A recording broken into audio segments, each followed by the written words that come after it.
Hello friends. आज हम retail soft का डेमोस्ट्रेशन दिखाने वाले हैं। रिटेल सॉफ्ट ये कंपनी 2011 में इस्टेब्लिश हुई कंपनी है। ये मुंबई वेस्ट कंपनी है and development office is in Pune. ये कंपनी आज का डेट में देखा जाए तो 10 प्लस कंट्रीज में स्प्रेडेड है, प्लस 5000 प्लस कस्टमर बेस है कंपनी का। एंड ये company almost 70 plus business vertical को सपोर्ट करती है। आज के डेमोस्ट्रेशन में हम आपको garment, readymade garment, fabrics, kids where या फिर यू कैन से फुटवेयर, ये सेगमेंट्स कैसे कवर किए जा सकते हैं ये चीज़ का हम डेमोस्ट्रेशन दिखाने वाले हैं। पहले तो हम एक स्टार्ट कर लेते हैं कि रिटेल शॉप का सॉफ्टवेयर क्यों लेना चाहिए। हम आपको मैं 5 मेजर पॉइंट्स में बताता हूँ रिटेल शॉप का सॉफ्टवेयर क्यों लेना चाहिए। पहली बात तो ये सॉफ्टवेयर जो है ना, देखो क्या होता है मतलब, मैं क्या, हम गारमेंट का अगर एग्जांपल ले ले, दो ही अगर कंसिडर कर लो, दो बाजू बाजू के दुकान रहेंगे, गारमेंट्स के दुकान, सेम दुकान रहेंगे, बट ओनर्स का जो मेंटालिटी रहता है या फिर एक्सपेक्टेशन रहता है सॉफ्टवेयर की ओर से अलग अलग रहता है। एक जन बोलता है मुझे नेगेटिव में बिलिंग करना है, एक जन बोलता है मुझे नेगेटिव में बिलिंग नहीं करना है। एक जन बोलता है मुझे बिलिंग के टाइम पे रेट हाथ से डालना है कस्टमर का चेहरा देख के, एक जन बोलता है नहीं, मैं बिलिंग फिक्स्ड करूंगा, मेरा डिस्काउंट नहीं, कुछ भी नहीं। कोई कस्टमर बोलेगा कि मुझे डिस्काउंट चाहिए, कोई कस्टमर बोलेगा कि मुझे सेल्स पर्सन को इंसेंटिव वगैरह देना है सेल्स पे। तो हर एक की इच्छा अलग अलग अलग होती है। तो हर एक दुकानदार के हिसाब से सॉफ्टवेयर कॉन्फ़िगर होना चाहिए। ये हम ध्यान में रखते हुए हमने सॉफ्टवेयर की हर एक चीज़ एक डायनामिक रखी है, कॉन्फ़िगरेबल रखी है, आती है वो भी हमें दिखा सकते हैं। तो मोर और less why to buy retail soft में मैं आपको यही दिखाना चाहता हूँ कि ऑलमोस्ट 6 पॉइंट्स है जो कि आप और दोबारा रिपीट करता हूँ, इस हिसाब से कॉन्फ़िगरेशन सेट कर सकते हो। इसमें 100% ऑडिट मैनेजमेंट होता है ताकि कोई कैशियर ने चोरी किया नहीं किया वो हमें समझ में आता है। थर्ड थिंग, सिक्योरिटी कंट्रोलर है उसमें है। चौथा, यूज़र फ्रेंडली है एप्लीकेशन, कोई भी इजीली सीख सकता है। सॉफ्टवेयर में सेशन मैनेजमेंट है। और लास्ट, स्कीम्स एंड प्रमोशन।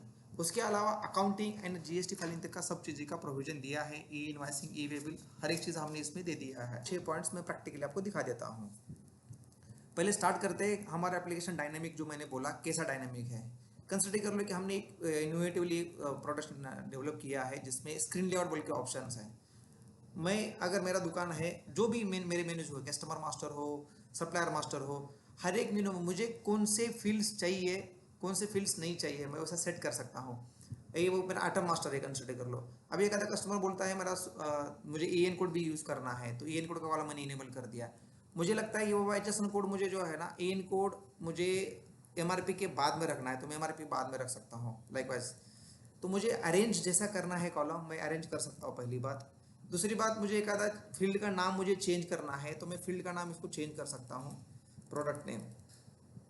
इसके बाद मुझे कौन सा कॉलम विजिबल रखना है, कौन सा कॉलम विजिबल नहीं रखना है। अभी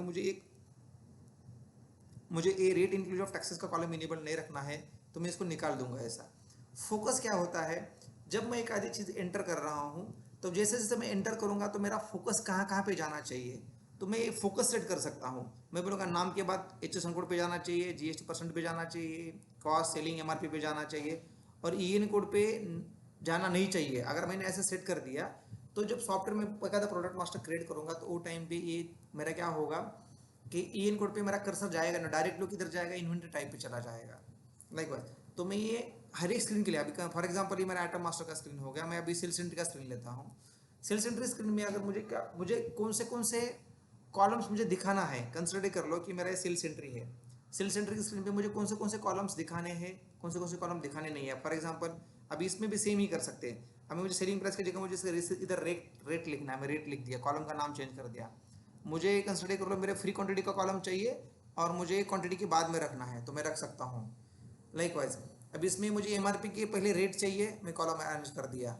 अब मैं जब बिलिंग करूँगा, जब मैं प्रोडक्ट सेलेक्ट करूँगा, स्कैन करने के बाद मेरा जो है ना डायरेक्टली फोकस जो है ना सिर्फ क्वांटिटी पे जाना चाहिए, रेट पे नहीं जाना चाहिए। क्वांटिटी पे जाएगा और उसके बाद नेक्स्ट लाइन को चला जाएगा।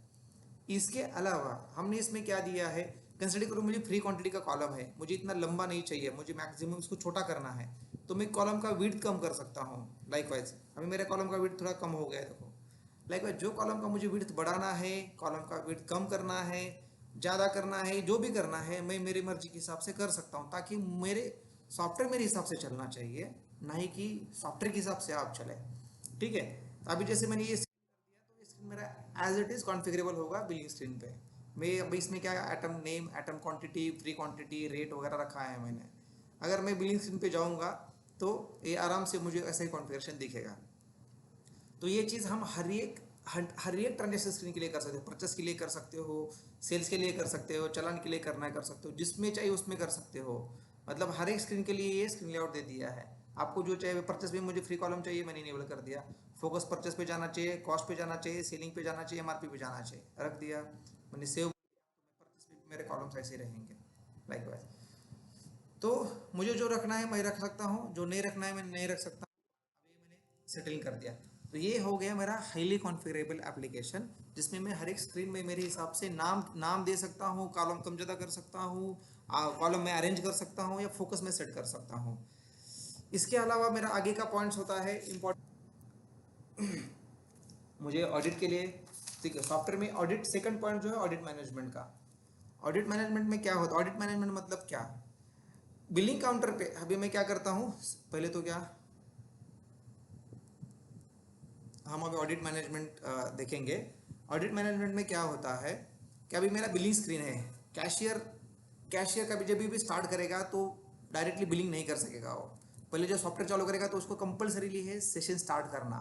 मतलब ये session start and audit management, ये दो पॉइंट्स मैं आपको मैं साथ में बताता हूँ, क्योंकि दो पॉइंट बहुत ही इंपॉर्टेंट है कौन से बिजनेस ओनर के लिए, स्केलेबल करने के लिए और काउंटर छोड़ने के लिए। ठीक है, अभी सेशन स्टार्ट जो है, मैंने इस पर क्लिक करूंगा तो सॉफ्टवेयर पूछे कि भाई तुम्हारे पास ओपनिंग कैश कितना है काउंटर में। अभी मैं यहाँ पे बोला कि मेरा ओपनिंग कैश 210 रुपीज़ है, और उसके बाद मैं सेव करूँगा तो मेरा सेशन स्टार्ट होगा उतने ओपनिंग कैश के साथ में। अभी इसके बाद मैं बिलिंग कर सकता हूँ। अभी रिटेल सॉफ्ट की बिलिंग करने के टाइम पे जो है ना, बहुत अच्छे पॉइंट्स हमने दिए थे। देखो मैंने स्क्रीन लेआउट पहले डिजाइन किया था ना, जैसे स्क्रीन लेआउट में मैंने सेट किया था atom code, atom name, quantity के बाद फ्री क्वांटिटी, उसके बाद रेट, उसके बाद एमआरपी, डिस्काउंट परसेंट तो छोटा हो गया, टैक्स परसेंट छोटा हो गया, डिस्काउंट अमाउंट छोटा हो गया। तो मैं ये स्क्रीन जो कॉन्फ़िगरेशन स्क्रीन लेआउट में मैंने सेट किया जैसा वैसे की वैसे स्क्रीन मेरा एक इधर कॉन्फ़िगर हो गया। अभी एक इंपॉर्टेंट पार्ट, अभी जब रिटेल शॉप में जब बिलिंग करते हैं वो टाइम पे मैं कस्टमर का नंबर डालूंगा ना, नंबर डालूंगा, कंसिडर कर लो कि नंबर डाल दिया और एंटर कर दिया। अब ये मेरे पास नंबर नहीं है तो मैं क्या करूँगा, ये नंबर इधर डालूंगा, मैं जो भी है डाल दिया। मैं नंबर एड्रेस वगैरह जो डालना डाल सकता हूँ, मैं इसको सेव करूँगा, मेरा क्या होगा, ये नंबर सेव हो जाएगा अपने आप डायरेक्टली।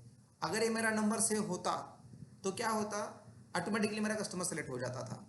ठीक है, इसके अलावा अगर मुझे नंबर कंसिडर कर लो, मुझे ये देख लो कि मेरा ये नंबर, दूसरा एक नंबर डाल लेता कस्टमर का मैं, 9002, एंटर कर दिया। तो ये देखो यहाँ पे मुझे क्या, डायरेक्ट जैसे कस्टमर का नंबर डाल के एंटर किया तो कस्टमर सेलेक्ट हो गया। सबसे इंटरेस्टिंग पार्ट मुझे आपको दिखाना चाहता हूँ कि यहाँ पे जब जैसे ही कस्टमर हम सेलेक्ट करते हैं तो हमें समझ में आता है कि कस्टमर मेरे पास कितनी टाइम्स आया है। 12 टाइम्स कस्टमर मेरे पास आया है, मतलब एक कस्टमर मेरे लिए कितना लॉयल है मैं समझ सकता हूँ। दूसरी बात, एक कस्टमर का बास्केट साइज कितना है, मतलब एवरेज बिलिंग कितना होता है उसका। मतलब 1894 आ रहा है, मतलब कस्टमर मेरे पास आके ऑलमोस्ट 1900 का माल लेके जाता है। तो हाउ वैल्यूएबल कस्टमर मैं समझ सकता हूँ, ये सिर्फ कस्टमर का नंबर सेलेक्ट करते के साथ में। इसके अलावा मैं एक कस्टमर ने मेरे से लास्ट डेट में कब बिलिंग किया है, ते 26/3 को उसका लास्ट डेट का बिलिंग है। सो इसके अलावा मुझे स्क्रीन पे ये भी दिखता है कि कस्टमर से कितना बैलेंस आना बाकी है। 4198, 4198 रुपीज़ मेरा कस्टमर से बैलेंस आना बाकी है, तो मैं वो देख सकता हूँ। उसके अलावा अगर ये हम कुछ स्कीम प्रमोशंस रन करते हैं तो उसके वॉलेट में कितना पैसा रिडम्पशन करने के लिए बाकी है वो भी मैं सामने देख सकता हूँ, ताकि आपको समझ में आएगा कितना यूजर फ्रेंडली सॉफ्टवेयर। मैं अभी टी शर्ट सेलेक्ट करता हूँ। टी शर्ट में मेरे पास इधर मुझे क्या करना है, एक्सेल बोल के सेलेक्ट करना है साइजेस। एक्सेल के साइजेस में पूरे के पूरे देख सकता हूँ। देखो यहाँ पे मेरे क्या एक्सेल के कौन से डिज़ाइन के हैं, मैं इधर एंटर करूँगा तो मेरा प्रोडक्ट सेलेक्ट होगा। मैंने क्वांटिटी को 2 कर दिया, सेलेक्ट हो गया। उसके बाद मुझे क्या करना है, एक आधा सेलेक्ट करना है आइटम लेडीज टॉप, इसको एंटर कर दिया। मुझे इसमें क्या करना है, एम साइज़ वाला लेना है, कंसिडर कर लो, एंटर कर दिया। एम साइज़ वाला ले लिया, कंसिडर कर। तो इसमें मेरे पास क्या है, मैं एम साइज़ का सेलेक्ट कर दिया। इसमें मुझे लेडीज जीन्स लेना है, कंसिडर कर लो, एक लेडीज जीन्स ले लिए 26 नंबर पिंक कलर का। अभी आप इधर देखोगे ना तो आपको समझ में आएगा कि देखो टी शर्ट्स में मेरे पास 2 एट्रीब्यूट्स है, लेडीज टॉप में 3 एट्रीब्यूट्स है, design, size, colour. Ladies jeans में डिज़ाइन भी है, साइज भी है, कलर भी है और ब्रांड भी है। तो मतलब हमारे सॉफ्टवेयर में ये फैसिलिटी अवेलेबल है कि आप कौन से आइटम को कितने एट्रीब्यूट्स मैप करने हैं, 2 करने हैं, 3 करने हैं, 4 करने हैं, अप टू 10 एट्रीब्यूट्स हम एटम मास्टर में आप उसको मैप कर सकते हो। ठीक है, अभी बात मैं 2 चीज़ों की इंपॉर्टेंटली कर रहा था यहाँ पे। एक तो पहली बात, कैश काउंटर कैसे आप छोड़ सकते हो। देखो इसके लिए सबसे बड़ा इंपॉर्टेंट पार्ट होता है कौन से भी बिजनेसमैन को कि आप कंट्रोल स्टॉक पे रखिएगा। स्टॉक पे अगर आपका प्रॉपरली कंट्रोल रहेगा तो आप 100% मैनेज, हर एक चीज़ मैनेज कर सकते हो, हर एक चीज़ कंट्रोल में ला सकते हो। अगर स्टॉक कंट्रोल नहीं रहेगा तो आपको ऑडिट का भी कुछ मतलब नहीं है। ऑडिट भी करोगे तो फिर चोरी कैसे पकड़ोगे? सिर्फ कैमरा ही आपको एक एविडेंस रहेगा, कैमरा से अगर दिखेगा तो ही आप चोरी पकड़ोगे, नहीं तो नहीं पकड़ सकते। बट आपका अगर स्टॉक आपका एक्यूरेट है और सीसीटीवी कैमरा भी है तो दोनों में से आपको दो तरीके से प्रूफ मिलते हैं कि उसने चोरी किया है। सॉफ्टवेयर में से प्रूफ कैसे मिलता है आपको बताता हूँ, और बाद में कैमरे का तो आपके पास सर्विलेंस होता ही है कि जिसकी आप थ्रू एक्टिविटी चेक कर सकते हो। बट उसमें वो एक्टिविटी चेक करने के लिए सॉफ्टवेयर आपको वैलिड एंड ट्रस्टवर्दी प्रूफ कैसे देता है आपको बताता हूँ। इसमें क्या है कि अभी ये मैंने कैसे किया, मैं एक होशियार कैशियर हूँ। मुझे लगता है कि मैं दिन में मुझे 500 700 या 1000 रुपये का मुझे चोरी ही करना है, मालिक का कुछ भी हो, मेरा टारगेट ही है 1000 रुपये चोरी करने का। तो मैं क्या करता हूँ जनरली, मालूम है क्या, जब बिलिंग करता हूँ तो यार जो दिन में तो टाइम मिलता ही मिलता है, कितना भी बोलो, मुझे जब चोरी करना है तो हर बार मालिक उधर बैठ काउंट उसके बाजू में बैठ नहीं बैठता है अगर कैशियर है तो क्या मालूम है क्या, अभी कंसिडर कर लो कि कस्टमर का अगर बिलिंग करता है, बिलिंग करते वक्त कस्टमर बोलेगा, कैशियर पूछेगा कस्टमर को कि सर आपको कैश में करना है कि यूपीआई में करना है। कस्टमर बोला कैश में करना है। तो अब ये टाइम पे बंदा क्या करता है, बंदे को अभी दिखता है आइटम कौन से स्क्रीन पे। ओके, अभी मैंने क्या कर दिया, ए आइटम पे जाऊंगा, कस्टमर को बोलूंगा कि पहले सर स्क्रीन दिखाऊंगा, कस्टमर को बताऊंगा कि सर 3396 हो गया आपका, 3396 बिल का हो गया है, आप कैश दीजिएगा। कस्टमर कैश देगा, बंदा उसको रिटर्न भी देगा, रिफंड जो भी उसको कैश का देने का है। और बाद में एक दूसरा ही बटन दबाएगा, वो सेव के लिए F1 बटन नहीं दबाएगा, वो क्या करेगा, दूसरा ही बटन दबाएगा। ओके, दूसरा ही बटन दबाएगा, बोलेगा सर मेरा जो है ना सेव नहीं हो रहा है बिल, आप क्या कर लो, ये देख लो, लिख के चला जाओ। कस्टमर बोलेगा it's okay no problem. 90% cases में customer will go without bill. Okay, तो ये केस में क्या होता है कि कस्टमर को समझ में, अभी कस्टमर को तो पता नहीं कि ये चोरी करने के लिए बोल रहा है बोल के। अभी मैं क्या करूँगा, इसको ये आइटम को जाऊँगा, ये आइटम पे जाके मैं इसको डिलीट बटन दबाऊंगा। सिर्फ डिलीट बटन तो हमें देना ही पड़ता है, क्योंकि जनरली एक आधा कस्टमर बोलता है यार मेरे पैसे कम हो गए, एक आधा आइटम कम कर लो। तो कौन से भी सॉफ्टवेयर में तो आपने कोई आइटम डिलीट करने का फैसिलिटी देना ही पड़ता है। तो ये फैसिलिटी का जनरली कैशियर्स माल फंक्शनिंग के तौर पे ज़्यादा यूज़ करते हैं और यहाँ पे ही ज़्यादा चोरी होता है। अभी तक बिल बना नहीं है, बिल बनने के पहले जो स्क्रीन पे मैनिपुलेशंस करते हैं या फिर स्क्रीन पूरा पूरे के पूरे आइटम डिलीट करते हैं और बिल ही नहीं बनाते हैं। बट अभी हमारे सॉफ्टवेयर में क्या है, अगर मैं एक आधा आइटम डिलीट कर दिया तो भी उसका रिकॉर्डिंग होगा। मैं ये स्क्रीन क्लोज करने जाऊँगा तो सॉफ्टवेयर की स्क्रीन क्लोज बताएगा कि भाई तू स्क्रीन क्लोज नहीं कर सकते, तो तुझे बिल होल्ड करना पड़ेगा या तो पूरा की पूरा बिल क्लियर करना पड़ेगा। सॉफ्टवेयर क्या करता है मालूम है क्या, ये चीज़ के लिए अलाउ ही नहीं करता। अगर कोई स्क्रीन क्लोज नहीं करने जाएगा, एग्जिट करेगा सॉफ्टवेयर, एग्जिट पे जाएगा तो भी सॉफ्टवेयर इसको एग्जिट करने नहीं देगा, बोलेगा कि भाई तू पहले पहले सब स्क्रीन क्लोज कर ले, उसके बाद सॉफ्टवेयर क्लोज करने आ जा। सॉफ्टवेयर क्लोज डायरेक्टली नहीं कर सकता। तो यहाँ पे दो जगह रिस्ट्रिक्शन हो गया। उसके बाद एक बार यूजर क्या कर सकता है मालूम है क्या, यहाँ पे जाके टास्क मैनेजर में से सॉफ्टवेयर क्लोज कर सकता है। सॉफ्टवेयर टास्क मैनेजर में जाके भी क्लोज करेगा या कंप्यूटर भी रिस्टार्ट करेगा, तभी भी क्या होगा मालूम है क्या, जो बिलिंग स्क्रीन के ऊपर जो एटम्स पड़े हुए रहेंगे, नेक्स्ट टाइम जब लॉग इन होगा तो उसको वो आइटम दिखेंगे ही दिखेंगे, अनलेस उसको बिल सेटल करना ही है। एक तो बिल सेटल करना है या फिर आइटम डिलीट करना है। ओके, अभी मैंने ए आइटम डिलीट करेगा बंदा जनरली, और उसको सेव करेगा, और एक ए आइटम को सेव करेगा, कैश में बोल के सेव करेगा। अभी क्या हो गया, ये मालिक को तो क्या, मालिक को तो पता ही नहीं ना कि बाबा क्या किया और क्या नहीं किया, मालिक तो उधर काउंटर पे था ही नहीं। बट ये बंदे ने ध्यान में रखा है कि मेरा 999 रुपीज़ का मेरा मैं कैश ले सकता हूँ। बट अब ये होशियार बंदे क्या करते हैं, 999 नहीं 900 रुपये जेब में डालेंगे, ऊपर के 99 रुपीज़ एक्सेस दिखाएंगे हिसाब में। ओके, अभी जब इधर हिसाब अभी दो चीज़ें रहता है, एक तो क्या 99 रुपीज़ चिल्ड्रन कैरी नहीं कर सकते, या फिर जो भी है ये दिखाते हैं कि हम कितनी ईमानदार है, ज़्यादा पैसे लिए आए हैं काउंटर में तभी भी आपको दिखा दे रहे हैं। बट एक्चुअल में ओनर का उसने 99 रुपीज़ एक्सेस दिया नहीं है, तो 900 रुपये चोरी किया रहता है, जो कि जनरली समझ में नहीं आता है।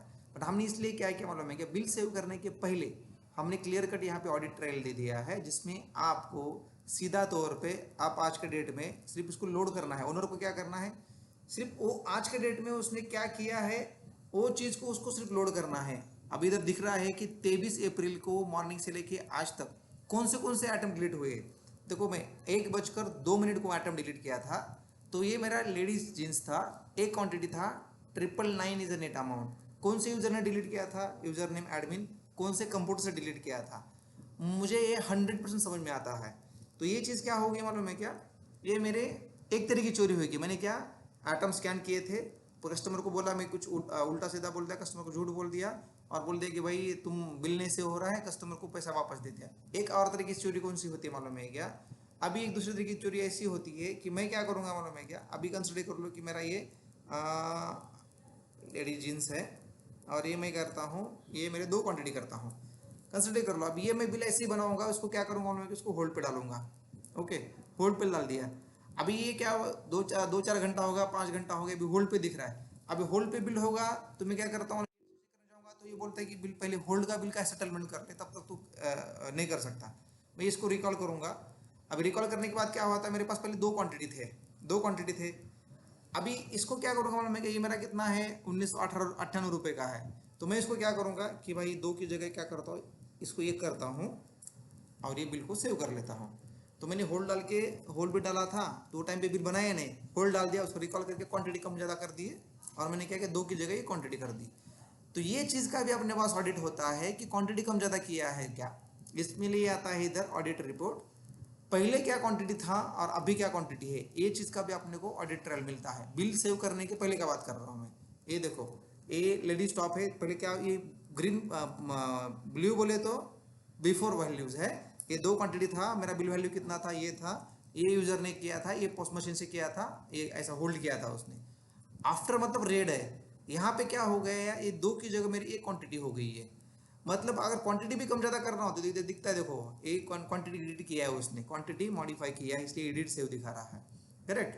तो at the end of the day कौन से यूजर ने कब क्वांटिटी कम ज़्यादा किया, कौन से कंप्यूटर से किया, ये समझ में आता है। जनरली हम इतना कॉन्फिडेंटली बोल सकते हैं कि we have a research in India almost, एक कम से कम 148 कंपनी के हमारे रिसर्च है, उसमें से हमें नहीं लगता कि 99% कंपनी के पास ये सोल्यूशन नहीं है जो बिलिंग सेव करने के पहले ऑडिटिंग ट्रायल करते होंगे। ऑडिटिंग इसमें हमने अच्छे खासा इंटेलिजेंस यूज़ किया है और ये हमें पॉसिबल इसलिए हुआ बिकॉज हम लेटेस्ट टेक्नोलॉजी यूज़ कर रहे हैं। और एक लेटेस्ट टेक्नोलॉजी का फ़ायदा यही है कि बाबा इसका मैक्सिमम यूटिलाइजेशन कैसे किया जा सके, हमने वो चीज़ का किया है। ओके, ये हो गया ऑडिटिंग का। ऑडिटिंग में हम उसके यूज़र की चोरी पकड़ते हैं। अभी आप बोलोगे चोरी कैसे पकड़ेंगे, तो जनरली क्या होता है, अगर आपका स्टॉक प्रॉपरली मैनेज रहेगा तो आप क्या बोल सकते हो उसको यूज़र को कि भाई तो एक काम कर ले, इसने अगर इसमें जो आइटम्स अपने ऑडिटिंग में आए हैं, ओनर का सिर्फ काम क्या है, at the end of the day, सिर्फ रिपोर्ट में जाने का है, ऑडिट में जाने का है, उसको ये रिपोर्ट सिर्फ रन करना है। ओके, 23 तारीख को रिपोर्ट रन कर ले, ये रिपोर्ट रन करके देखना है उसको भाई कि ये मेरे जो एटम्स है ना, ये एटम का मेरा फिजिकल स्टॉक चेक कर ले जा। ये फिजिकल स्टॉक अगर मैच हो गया, मेरा फिजिकल स्टॉक एंड कंप्यूटर का स्टॉक अगर मैच हो गया, तो बंदे ने चोरी नहीं किया, जेन्युइनली कस्टमर ने वो चीज़ लिया नहीं है, बिलिंग पर पहले लेने के लिए तो बोला, बट स्कैन करने के बाद बोला कि मुझे निकाल दो। तो ये चीज़ आपको इधर एक एविडेंस मिल जाता है कि बाबा उसका स्टॉक मैच हो रहा है कि नहीं हो रहा है। नहीं हो रहा है तो आप कैमरा चेक कर सकते हो, उसके टाइम पे वो 1:02 को कैमरा में वो कस्टमर ने ये चीज़ वापस दी है कि लेके गई है। अगर उसने लेके गई है तो इसका मतलब 999 रुपये का चोरी हुआ है, कस्टमर तो बगैर पैसे देके जाएगा नहीं। करेक्ट। तो ये इसी हिसाब से हम 100% कैशियर का चोरी पकड़ सकते हैं बिलिंग करने के पहले एक्टिविटी। बिलिंग करने के बाद का तो 100% अपने पास ऑडिटिंग है ही है, बट बिलिंग के पहले जनरली किसी के पास भी ऑडिटिंग नहीं होता है जो चीज़ का हम कर रहे हैं। ये 200 रुपये मैंने कंसिडर कर लो, ओपनिंग कैश डाल दिया और सेव कर दिया, मेरा बिलिंग सेशन स्टार्ट हो जाएगा। मैं जहाँ जितना भी मैं इधर बिल बनाता हूँ, वो बिल के हिसाब से देखा जाए तो मेरा जिसका स्टॉक नहीं बता रहा हो, स्टॉक नॉट अवेलेबल, ये इसमें जाता हूँ, इसमें स्टॉक है, यहाँ पे मैंने इसको सेव कर दिया 1000 रुपीज़ का कैश में। अगर मुझे 500 रुपये कैश में आ गया और बाकी का मैंने यूपीआई में ले लिया तो मैं स्प्लिट बिल भी रिसीव कर सकता हूँ। ये मेरा क्या ये हो गया। अभी ऐसे करके जो भी मैं बिल कराऊंगा, जो भी मेरे बिल होंगे उस हिसाब से मैं बिल करूंगा।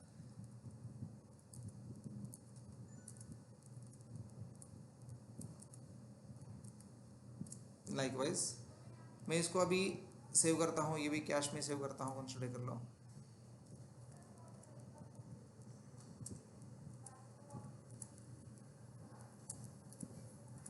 ऐसे मैं जो भी सेव करूँगा, अभी मैं ये और इसको क्या करता हूँ, 1,000 रुपये कैश करता हूँ और बाकी का कार्ड पेमेंट करता हूँ, तो ऐसा सेव हो जाएगा, ये भी सेव होगा। अभी जब दिन भर मेरा जो भी कामकाज हो गया पूरा की पूरा, उसके बाद मुझे अब जब यूज़र जो है ना उसको एंड सेशन करेगा, जो भी काउंटर में कैश है वो कैश इधर काउंट करके डालेगा। ओके, वो इधर कैश करके काउंट करके डालेगा। ये है 50 रुपये के 3 हैं, 20 रुपये के 2 है, ऐसे जो भी है 5 है, 2 रुपये के, ऐसे डाल के जो है ना 20 है, ऐसा करके जो क्या करेगा वो हिसाब देगा अपने को। अब मैं इसको जब सेव करता हूँ तो आप एज ए ओनर आपको जो है ना ये चीज़ का पूरा की पूरा कैश काउंटर का हिसाब मिलेगा। ओके, अभी इस चीज़ को मैं आप ओपन करके दिखाता हूँ मैं आपको। ये PDF मैंने जानबूझ के सेव किया है। इसमें हम अगर देखेंगे ना तो एज अ ओनर आपको पूरी डिटेल्स मिल जाता है, मेरे कितने बिल बन गए, कुछ बिल मॉडिफाई हुआ क्या, नंबर ऑफ आइटम्स कितने चले गए।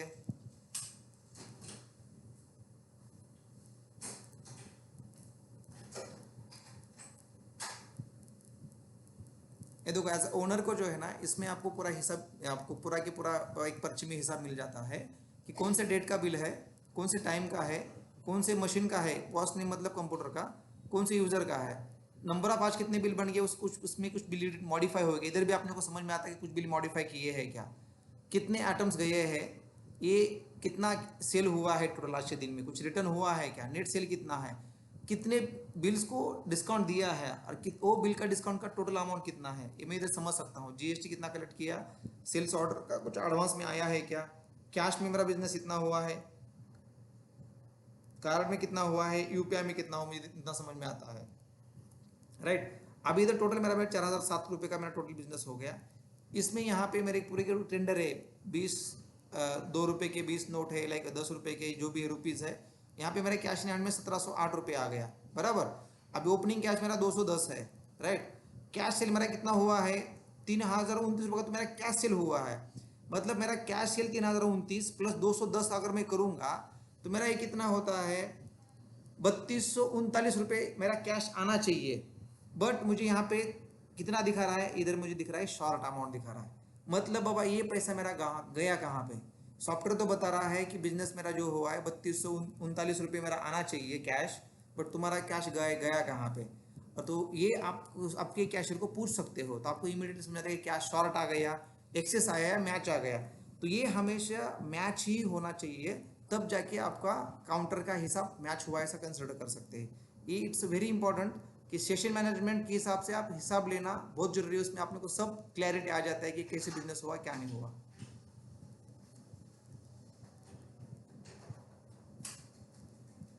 डोर बंद करा।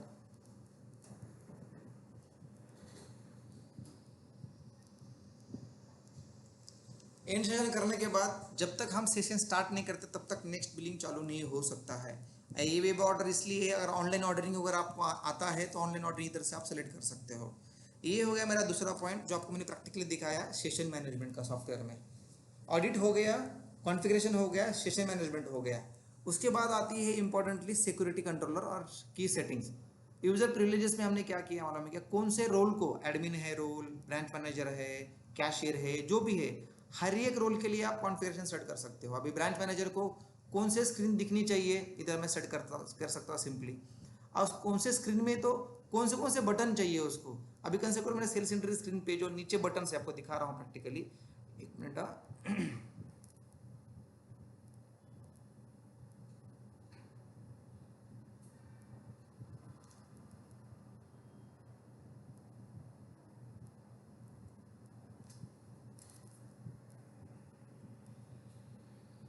देखो सेल्स सेंटर स्क्रीन पे जो है ना नीचे जो बटन दिए हैं ना, ये edit button, save, reprint, quick add customer, item history, recall, clear, hold, ये कौन से भी बटन रहे तो हर एक स्क्रीन के हमें वो कौन से रोल को कौन से बटन देने हैं हम इधर सेट कर सकते हो। अगर मुझे एडिट का बटन देना है, एडिट बटन दे दिया, बट उसको मुझे पासवर्ड प्रोटेक्शन रखना है तो मैं इसको पासवर्ड प्रोटेक्शन रख सकता हूँ, ताकि यूज़र जब तक वो करेक्ट पासवर्ड डालेगा नहीं तब तक उसको एडिट करने नहीं आएगा। मतलब ये लेवल तक हम उसको क्या दे सकते हैं कि कौन से बटन्स दिखाना है और कौन से नई बटन दिखाना है। उसमें भी हमने कॉलम कंट्रोलर दिखाना है, ये पार्ट, इसको कौन से बटन देखने देने हैं, उसको क्वांटिटी उसको हाथ से एडिट करने देना है, फ्री क्वांटिटी उसको हाथ से एडिट करने देना है, रेट हाथ से डालने देना है उसको, एक उसको डिस्काउंट डालने देना है कि नहीं देना है, मतलब हम ये भी सेट कर सकते हैं कि कौन से रोल को हमें डिस्काउंट डालने देना है कि नहीं देना है, मतलब ये लेवल तक हमने उसको पूरा सिक्योरिटी कर। यार हम जो कंपनी है ग्रास रूटर है, हमारे कंपनी की रिसर्च टीम है ना, मार्केट में जाके घूमती है, they takes the feedback from the one to one from the retailers, exactly क्या चाहिए वो चीज़ का प्रैक्टिकल इम्प्लीमेंटेशन जो सॉफ्टवेयर में किया है ना, that is the achievement of our company. मैं परचेस करने जाऊंगा, मुझे कुछ नहीं करना है, सिर्फ एंटर बटन दबाने। परचेस में जाऊंगा, कंट्रोल पी किया, परचेस एंट्री, कंट्रोल एस करूंगा, सेल्स एंट्री, कंट्रोल आई करूंगा, आइटम क्रिएट कर सकते, कंट्रोल सी करो कस्टमर क्रिएट कर, कंट्रोल डी डिस्ट्रीब्यूटर क्रिएट कर सकते हो। मतलब कंट्रोल बटन दबा के इनिशियल बटन दबाओगे, opening stock opening, bar code control B, likewise सबको शॉर्टकट्स की दिए हैं। उसके अलावा आप माउस से जाना है तो माउस से जा सकते हो, लाइकवाइज। इसके अलावा जो फास्ट मूविंग कीज है यहाँ पे देखो, फर्स्ट ट्रॉली जो है सेल्स एंट्री का है, सेकंड है परचेस एंट्री, रिसीट है, पेमेंट है, रीप्रिंट करने पुराने बिल्स, बारकोड प्रिंटिंग करना है, कस्टमर का नाम क्रिएट करना है, न्यू आइटम्स क्रिएट करने हैं, डैशबोर्ड्स है, हमें चार्ट करना है, या फिर ऑटो अपडेट करने हैं नए नए वर्जन्स, तो हम ऑटो अपडेट्स वगैरह कर सकते हो लाइकवाइज। तो सॉफ्टवेयर में कुछ नहीं करना है आपको, सिर्फ एंटर बटन दबाओगे लिस्ट आएगा, सर्च करना है एंटर कर लो, इनवॉइस नंबर डालना है इनवॉइस नंबर डाल दो, इनवॉइस अमाउंट डाल दिया, कंपलसरी परचेज एंट्री में इनवॉइस अमाउंट डालना, इसमें एंटर कर दिया लाइकवाइज। कौन सा प्रोडक्ट परचेस करना है आपको, अभी देखो गारमेंट में सबसे बड़ा इंपॉर्टेंट पार्ट है परचेस एंट्री। हमारा इतना कॉन्फिडेंस है कि गारमेंट ने आपका फैमिली शॉप भी होगा ना, तो बहुत हो गए तो 50 आइटम बनेंगे। आपने अगर टी शर्ट का नाम एक बार बना दिया तो उसके बाद टी शर्ट का नाम बनाने की जरूरत ही नहीं है आपको, जीन्स काम खत्म, फैब्रिक उसके बाद दोबारा बनाने की जरूरत नहीं है, ladies top, cotton fabric, ladies top, ladies jeans, जो आपके मेन कैटेगराइजेशन है ना गारमेंट्स में, वो सिर्फ डालना है आपको। जैसे टी शर्ट सेलेक्ट कर दिया मैंने, कंसिडर कर लो, टी शर्ट में जैसे एंटर मारता हूँ ना, मुझे पूछता है how many what are the sizes, इधर साइज सिर्फ सेलेक्ट करूंगा ना, X, M, XL, L and S, select कर दिया, मल्टीपल साइज में सेलेक्ट कर सकता हूँ। डिज़ाइन नंबर में डाल दिया कि डिज़ाइन नंबर मेरा ये है, भाई पैटर्न कौन सा है, प्रिंटेड है, प्रिंटेड डाल दिया, प्रिंटेड है मेरा पैटर्न जो भी है। मुझे दो क्वांटिटी लिया है, मुझे कॉस्ट जो आया है 450 में आया है, मुझे इसको 699 में बेचना है, उसको 799 मुझे MRP रखना है, एंटर कर दिया। एक साथ में मेरे 5 एंट्री कर दिए। अभी मुझे क्या और एंट्री मारना है तो मार लो, सिर्फ 2 के ही मारने, एंटर कर दिया।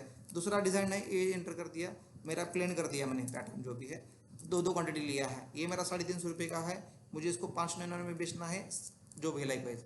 ऐसे मैं एंट्री कर सकता हूँ, उसको लोड बोल दिया, लोड हो जाएगा। अभी मेरा क्या है, मेरा ये टी शर्ट्स में 3 पैटर्न्स है।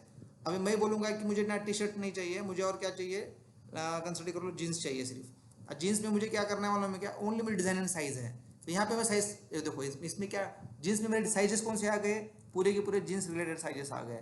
मैं सिर्फ साइज सेलेक्ट करूँगा, जो मुझे चाहिए वो एंटर करूँगा। इसमें सिर्फ डिज़ाइन नंबर है, इसमें पैटर्न नहीं है, एंटर कर दिया। मैं बोल दिया 3 क्वांटिटी चाहिए हर एक का, जो भी रेट रहेगा मैं डाल दूंगा लाइक। गारमेंट में सबसे फास्ट परचेस एंट्री कर सकते हो आप, इसमें कुछ भी करने की जरूरत नहीं है आपको लाइकवाइज। 2 क्वांटिटी डाल दिए, एंटर कर दिए। मुझे इसका रेट चेंज करना है, इसको मैं बोलूँगा कि 999 में परचेस किया है, मुझे 1599 में रखना है इसको, और 1799 उसका MRP रखना है लाइकवाइज। आगे तो इस हिसाब से मैं फटाफट अभी 13 आइटम्स की एंट्री मैंने 1 मिनट के अंदर ही कर दी, लोड कर दिया कि पूरे के पूरे मेरे आइटम्स लोड हो जाएंगे। तो ये सब चीज़ें मैं गारमेंट्स में, इसमें जीन्स में 2 एट्रीब्यूट्स है, उसमें 3 थे। अगर मुझे ज़्यादा एट्रीब्यूट्स चाहिए, कंसिडर कर लो मैं लेडीज़ टॉप में गया, लेडीज़ टॉप में एंटर कर दिया, तो यहाँ पे मुझे क्या मिलेगा, देखो यहाँ पे मुझे कलर आ गया, इसमें पैटर्न नहीं आ गया, इसमें सिर्फ साइज, कलर एंड डिज़ाइन है। ओके, तो मैं इसमें साइज में सेलेक्ट करूँगा, जो भी मुझे साइजेस चाहिए सेलेक्ट कर दिया। कलर मुझे क्या चाहिए, अगर मुझे कहता कलर इधर प्रिंट करना है, मिक्स कलर मैं डाल दिया, काम खत्म, इंसर्ट हो जाएगा अपने आप, और उसको ए आइटम को मैप भी हो जाएगा। डिज़ाइन नंबर जो भी है रहेगा, डाल दिया, अपने आप क्रिएट हो जाएगा, इंसर्ट हो जाएगा। मतलब मुझे डिज़ाइन क्रिएट करने की ज़रूरत नहीं, जैसे ही परचेस करता हूँ अपने आप वो क्रिएट हो जाएगा। 350 में आ गया, मुझे इसको 699 में बेचना है, 799 हमारे पे रखने लाइकवाइज। तो ये मेरा एंटर कर दिया। अभी मैंने 35,000 का जो है ना टोटल 23 आइटम्स का एंट्री किया है परचेस का, कितने मिनट्स में किया, कर सकते हैं। मतलब इतना फास्ट होता है कि कोई भी मतलब बंदा रहेगा, पढ़ा लिखा हो ना लिखा हो, कुछ भी प्रॉब्लम नहीं है, उसको सिर्फ चीज़ सीखने के लिए मैक्सिमम टू मैक्सिमम 1 डे जाएगा, बहुत हुआ तो। अभी मैंने इधर ऊपर का जो रेट है ना हाथ से डाल दिया, क्योंकि सॉफ्टवेयर में हमने क्या, अगर कैलकुलेट सॉफ्टवेयर कैलकुलेट किया वाला अमाउंट एंड इन्वेस्ट डाले वाला अमाउंट अगर मैच नहीं होता तो सॉफ्टवेयर में वो सेव नहीं होता है। 100% सेव कर दिया तो मेरा सेव हो जाएगा, GRN क्रिएट हो गया। इधर पूछेगा मेरा कि do you want to print barcode, मैं जैसे इसको यस करता हूँ तो डायरेक्टली बारकोड स्क्रीन को चला जाएगा, बोलेगा बारकोड प्रिंटिंग करना है क्या। तो यहाँ पे आप मल्टीपल साइजेस मैनेज कर सकते हो, जितने भी साइजेस चाहिए आपको, जितने आपको साइजेस चाहिए बारकोड के, वो साइजेस मल्टीपल साइजेस मैनेज कर सकते हो। जो साइज में जाए उस साइज पे जाओ, एंटर कर लो, बारकोड प्रिंट करना है, क्यूआर कोड प्रिंट करना है, वो सेलेक्ट कर लो और प्रिंट बटन दबा दो, प्रिंट आउट बाहर। सो ये कंप्लीट ऑटोमेशन है। अगर कंसिडर कर लो आपने सिर्फ परचेस एंट्री मार दिया और आपको सिर्फ बारकोड प्रिंट करना है बाद में जाके, सिर्फ आपने परचेस एंट्री मार दिया और बाद में आपको बारकोड प्रिंट करना है, तो सिर्फ बारकोड इधर ऊपर आइकॉन दिया उस पर जाओ, इसको बोलो मैं परचेस एंट्री ओपन करना है, परचेस सिलेक्ट कर दो, एंटर कर दो, कौन सा परचेस ओपन करना है उस पर जाके सिर्फ एंट्री बटन हिट मार दो, पूरे पूरे आइटम्स लोड हो जाएंगे। इसमें भी आपको क्या करना है, सभी आइटम्स नहीं करने हैं तो इसको डिलीट कर लो, जो नहीं करने तो ये दोनों को प्रिंट करने, दोनों को प्रिंट कर लो। या फिर आपको एक स्पेसिफिक बारकोड दोबारा प्रिंट करना है तो आपको कुछ करना नहीं है, आप सिर्फ जाओ उधर जो भी है उस हिसाब से एक एंटर मार दो, एंटर मार दो, आ जाएगा आपका जो भी रहेगा आइटम, बस वो बारकोड प्रिंट कर लो, सेव हो जाएगा। लाइकवाइज तो मैनुअल बारकोड प्रिंटिंग भी कर सकते हैं, ट्रांजैक्शन पे बारकोड प्रिंटिंग भी कर सकते हैं। जब ट्रांजैक्शन सेव होता है वो टाइम पे बारकोड प्रिंटिंग करने के लिए पूछता है, वो टाइम पे भी कर सकते हैं। तो ये सब चीज़ों का हमने ऑटोमेशन दिया है। ये हो गया purchase entry. The sales entry मैंने आपको ऑलरेडी दे दिया है, रिटर्न है। उसके बाद आता है स्कीम प्रमोशंस वगैरह। स्कीम प्रमोशंस के लिए हमने पूरा स्कीम प्रमोशन मैनेजमेंट पूरा कंप्लीट टूल दिया है। इसमें आपको जो चाहिए वैसे ऑफर्स का नाम दे सकते हो। ऑफर कैसे कैसे क्रिएट करना है, डिस्काउंट परसेंटेज की करना है, कोई कैटेगरी पे करना है, कोई आइटम पे करना है, अमाउंट में करना है, फ्री देना है बिल के ऊपर या कोई आइटम के ऊपर देना है, मतलब हर एक चीज़ में आपको जैसा चाहिए वैसा कर सकते हो। स्पेशल रेट्स करना है, स्पेशल रेट है, स्पेशल रेट ऑन कैटेगरी है। कैशबैक ऑफर सबसे ट्रेंडिंग जो होता है कैशबैक ऑफर्स। इसमें क्या होता है, हम तो बोलते हैं कि आप जो वॉलेट मैनेजमेंट का प्रोग्राम है ना, कैशबैक लॉयल्टी से चालू कर लो, आपको कस्टमर रिटेंशन 100% मिल जाएगा। ये कर सकते हैं, जैसे हम ऑफर सेलेक्ट करते हैं उसमें नीचे दो बॉटम में अगर देखोगे ना एक्सेप्शन है। कंसिडर कर लो आपकी दुकान में जो है ना कुछ आपने डिओड्रेंट्स वगैरह रखा है, वो डिओड्रेंट्स पे ऑफर नहीं लगना चाहिए, ओके, क्योंकि परफ्यूम्स है या कोई भी एक्सेसरीज है उसको हमें ऑफर में कंसिडरेशन नहीं करना, एक्सेप्शन में डालना है। तो वो ऑफर में वो वैल्यू अगर प्रोडक्ट बिलिंग में अगर वो प्रोडक्ट आते हैं तो उसको एक्सेप्शन में डाल देगा, कैलकुलेशंस में नहीं लेगा वो डिस्काउंट्स के वगैरह। एक्सेप्शन कैटेगरी में डाल सकते हैं कि एक्सेप्शन आइटम में डाल सकते हो।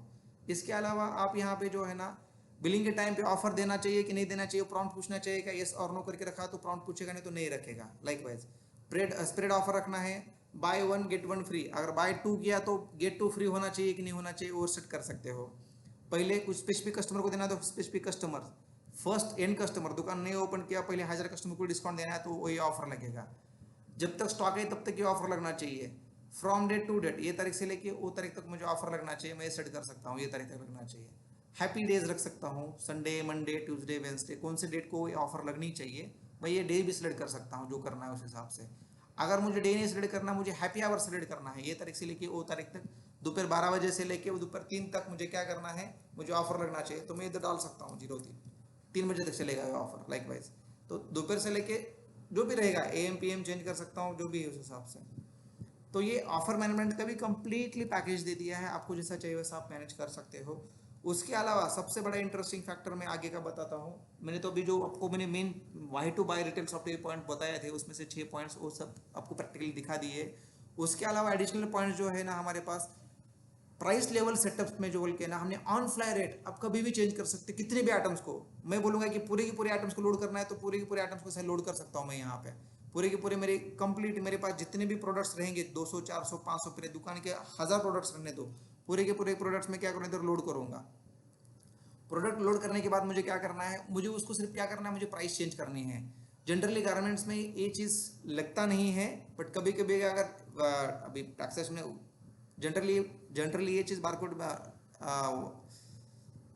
प्राइस चेंज, ये जनरली जो है ना जहाँ पे रिटेल होलसेल ये दोनों चीज़ें रहती हैं वहाँ पे प्राइस लेवल चेंज कर सकते हैं। अभी मुझे यहाँ पे क्या करना, मुझे मार्कअप करना है, लैंडिंग कॉस्ट के ऊपर करना है और मुझे परसेंटेज से करना है। अभी मैं क्या करूँगा, मुझे सेलिंग प्राइस निकालने के लिए मुझे क्या कर ले भाई 70% मुझे लगा के मुझे रेट बदल ले, डायरेक्टली रेट बदल सकते हैं। सेम होलसेल का प्राइस मुझे बढ़ाना है, कंसिडर कर लो 40% से बढ़ गया। होलसेल का प्राइस मुझे 20-25% से बढ़ाना है, होलसेल का प्राइस 25% से। B2B का प्राइस मुझे 15% ही रख के बस बढ़ाना है तो बढ़ा दिया। तो एक सिंगल शॉट में मैं पूरे के पूरे A to Z मेरे आइटम्स को जो मैंने क्या रेट सिंगल शॉट में मैं क्लिक एंटर करके एक सिंगल शॉट में मैं रेट चेंज कर सकता हूँ ऑल प्रोडक्ट्स।